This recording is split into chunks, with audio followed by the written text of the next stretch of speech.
Саламатсыздар, қыздар. Бүгін біз одна спалка бір адамдық постельное белье тігеміз. Тігіп көрмеген қыздарға арналған видео. Мен бүгін осындай ХБ матасын алдым. Осыдан 5 метр алдым. Осыны қазір бөліп қағазға сызып көрсетем. Сол жерде бәрін түсіндіремін, қанша метр қалай кететінін.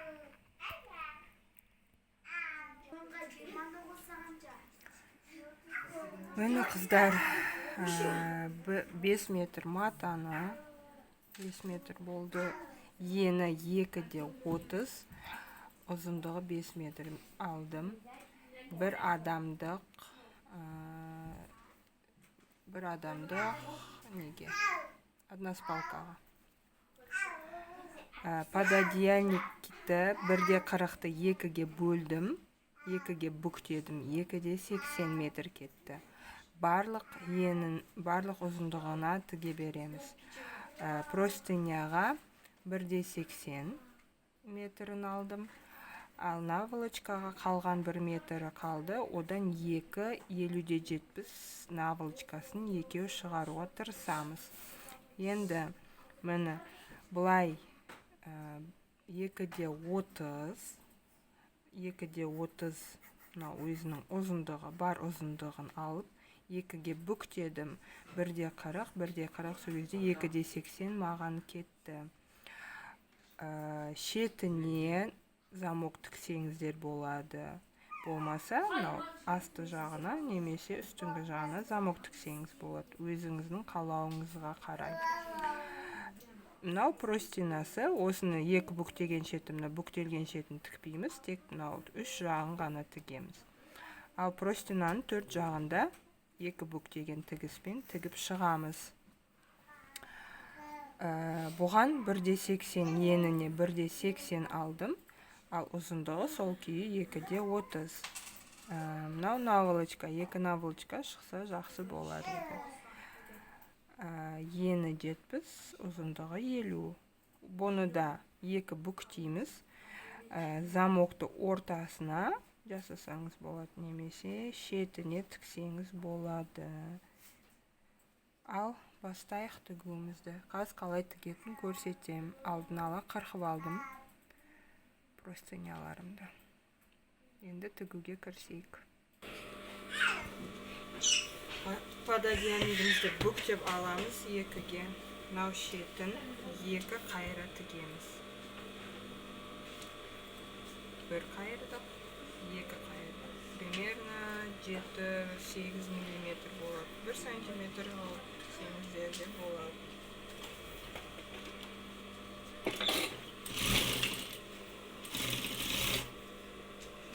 Екі қайып тігеміз обязательно. Жай бір тігіспен тігуге прочный болмайды.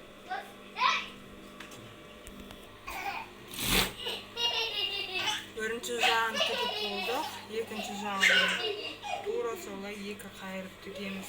Примерно замогымыз 1 метр болса, мына жағынан 40, ар жағынан 40 қалдырып тігеміз. Замок болмаса, 40 көрпе салатын жерін қалдырып қойсаңыздар болады. Менде замок жоқ, сол үшін орнын қалдырып қоям, көрпенің көрсететін орнын. Оған дейін 1,5 метр дейін 40 сантиметр, 50 сантиметр тігеміз. Мына 2 шетінен тіктік. Көрпені салатын жерін қалдырдық. Енді бұл шетінде 2 қайырып, 2 жақты тігеміз. Оның алдында рассечка жасаймыз. Біріншісін рассечка жасап, ары-қарай тігу үшін. Бұлай рассечка жасаймыз тігіске. Осы тігіс ары қаратып тігіп, мынаусын бері қаратып тігеміз. Екінші жағында дәл солай. Біреуін насечка жасаймыз.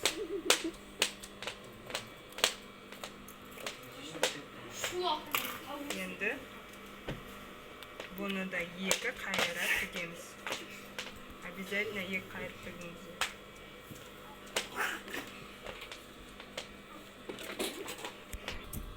Мұны екі шетін тіктік. Осындай тігіс болып шықты бізде. Енді простинасын тігеміз. Простинаның 4 шетінде екі қайыра тігеміз. Бір қайырдық. 7-8 мм, тағы бір қайырдық.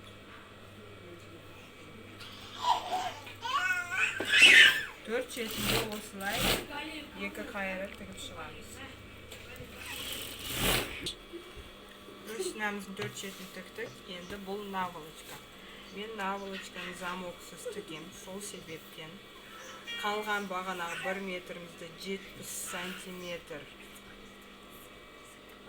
ені, и сол 2-де 30-ды 2-ге бөліп қырықтым.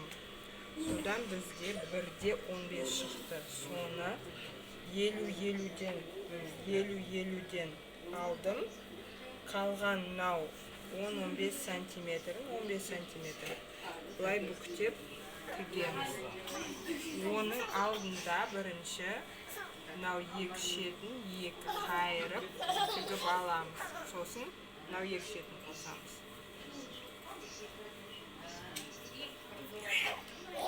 Кәдімгідей бағана тіккендей бір, екі қайырып тігеміз. Екі шетін тігіп шықты. Енді 50-де 50-ді алып, мынаны бұлай қайырып осы жерінен. Бұны да екі қайыра тігіп шығамыз.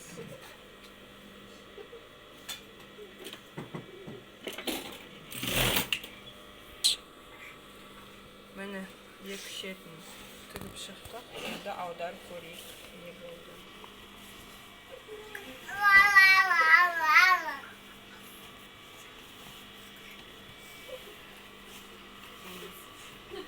Осындай жастықтың сырты наволочка шықты. Екіншісінде дәл осылай тігесіздер. Егер мынау тұрғаны былай сыртында қарасын десеңіздер, ішіне кіргізіп тігесіздер. Ал сәттілік қыздар, осылай үйде өздеріңіз тігіп алсаңыздар болады. Сау болыңыздар.